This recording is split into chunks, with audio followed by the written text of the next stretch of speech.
Hi, and welcome to another edition of Small Business Shoutout. Today we have a very special guest with us. We have Pastor Jeff from Restore Church. Welcome. Hello. Thanks for having me today. So you and I have had an opportunity to visit over the years, and I have watched your organization grow, but I need you to share that with me again. Talk about the history of the last 9.75 years. What has it been? We're just going to celebrate 9 this month, and then next year's our big 10-year celebration. So we got 9 years under our belt. 9 years. Tell me about how that's evolved. Where did the vision come from? Can you share that early history? Yeah, I'm going to try to make it short because I could preach 2-hour, 3-hour sermon on this, literally. But so my wife and I were high school sweethearts from Yankton. And, we moved away thinking that we would probably never come back to Yankton.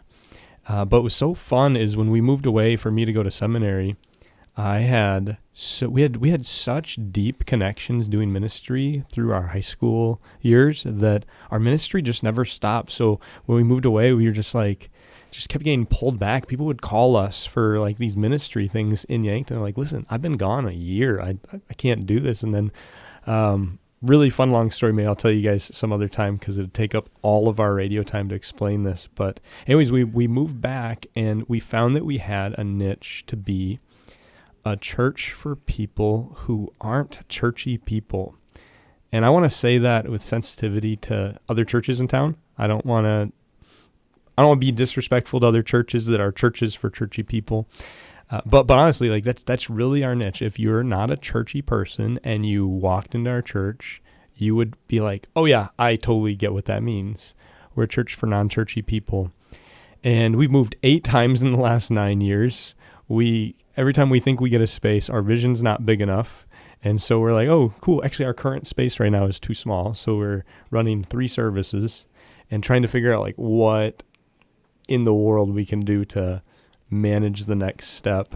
And that's enough for now. What else do you want to know about that? Where there's a will, there's a way, because not only have you moved X number of times, but you've also expanded on the services and resources that you offer. Can you share a little bit more about between the kids campus and the wraparound program and all those other things you have? Yeah, we have a catchphrase at Restore. We say our goal is not to be a pocket community, but to be a part of the community.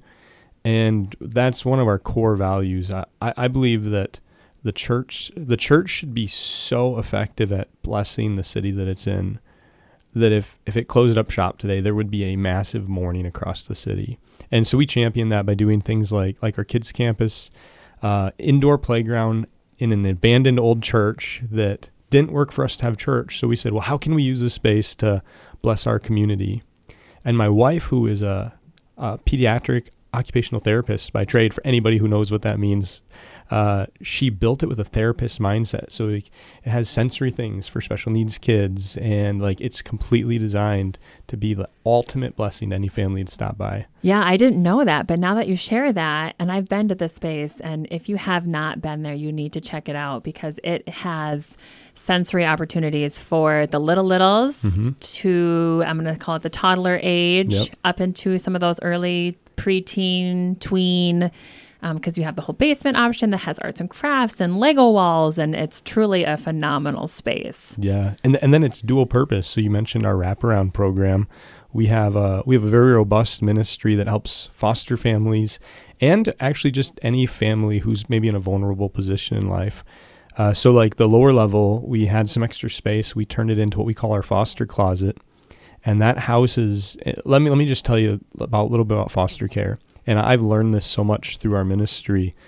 Anytime a child goes into foster care, I want you to think about this. They experienced a traumatic event. And loving on all the families that have gone through that, it was a traumatic event. And what happened was social services had to get involved or something. There's a traumatic event. The kids had to go with a stranger on the way to a new house, and because it's a traumatic event, usually things happen pretty quick. And so you hear the stereotypical story of, I was a kid in foster care and all I got was a garbage bag full of some clothes. And we're like, what? How can we make this traumatic thing for these kids less traumatic and more of a blessing to their parents who, they want to be reunited with their kids afterwards. Like, we want to make this the most loving, nurturing experience they had. while their parents get to go heal or whatever happens, and then they hopefully get reunited with their parents. And so our foster closet, long story short, has brand new age-appropriate items and suitcases. And so like when you go to a foster home in Yankton, my team gets a phone call and we go and pack a brand new suitcase or backpack, and then they get to go meet their foster parents. And almost like they're going on a little vacation, with this brand new, all these new things that they get, and it's such a sweet thing. And again, I could talk about that for hours too, because I'm so passionate about that one. Truly, in those moments, it's the little things that matter. And something else that I think I want to highlight for the wraparound program is it's not just about the kiddos, it's also about the foster family, because you also then help organize resources, meals, just to help so that the foster parent can then better connect, right? And focus on actually connecting as opposed to where is the meal going to come from, or how do I get this done? And so just another great option from Restore. But we would be foolish to not mention service. Yes. So tell me about your 3 services, how I can find you, what times, give me all the goods. We have 3 services on Sunday morning, and then 1 on Sunday evening that's a Spanish service. So I always say we have 3 services. We actually have 4. So we're on the west side of the mall, west side of Event Central. Our signage, I'll be honest, our signage isn't very good. So just drive around till you see a bunch of people going inside the west side of the mall. And they're 8, 9:30, and 11:15. They're just to help you kind of figure out what it would feel like. It's a very contemporary service. Our music team is so phenomenal and talented. You might forget that you're in church for a second. It's a really dynamic, engaging environment. If you have small kids, if you can tell from everything we've talked about, taking care of children's a core value of ours. We have an entire wing dedicated to kids ministry. So if you have small kids, you can walk in, check in your kids. You get a security tag for them. And then they're in their kids' classroom having their own dedicated worship service while you're in the adult area, and you can just be there, peace of mind, not worrying about your kids. If you want to keep your kids with you, we got busy bags in the adult area. We got a parents' room. Like, we got everything you need to go and worship as a family. So absolutely no reason to not go, not right? a single reason. And we've talked about this before, and I will use language that I used in the restaurant world, but we often at the restaurant world would say that we are a group of misfits, right? A group of people that wouldn't traditionally have a reason to be in the same room. And we've shared that Restore sometimes feels the same way. People who maybe walk all different walks of life are in the same space sharing something that's very special. Oh, absolutely. I would say, as humbly as I can, if you showed up on a Sunday service, especially our 9:30 one is huge. It's the fullest service of the 3. And you just stood up and looked around. You would almost be shocked. Like, what on earth would unite this very eclectic and random group of people? And it's just Jesus. It's just a group of really different people from every walk and stage and season of life saying, I love Jesus and I want to be with other people loving Jesus together. Eclectic is probably a better word than misfits. So no, eclectic it is. Sometimes we use that word too. So we've talked about a lot, but when people are ready to take that next step, where do they go? Do they find you on social media? Do they give you a ring? What do you recommend? Yeah, we are available in any way that you want us to be available. We have a special church number you can text, and I have an assistant who just manages that phone line. You text, you get a text back. I know a lot of people are uncomfortable calling today, so don't worry about calling. Shoot a text message to 605-215-1818.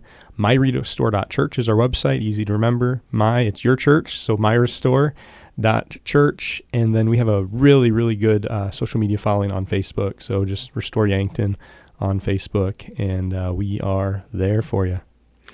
Now, one of the reasons that we have visited in the past has been about Thrive and collaboration through the community. Can you share why you and your organization has chose to be a Thrive member? Oh, absolutely. You and I had a really nice meeting about this recently. I think that Thrive's values align a lot with our values as a church. As I said, we're meant to be a part of the community, not a pocket community. And so things like our wraparound program, things like our kids campus, and other things that we don't have time to talk about because there's so many. One of our main goals as a church is to help push Yankton forward to be a thriving community that people love to live in. In fact, I just had somebody visiting from Scotland. They're visiting a family member here in Yankton from Scotland. And they said they enjoyed our church community so much. They're getting ready to try to figure out how to move from Scotland, not the town, the country. That was my next question. The country, Scotland. They enjoyed Yankton so much because of this faith community that they're trying to figure out how to move to Yankton. And that's what you do it for. That's what we do it for.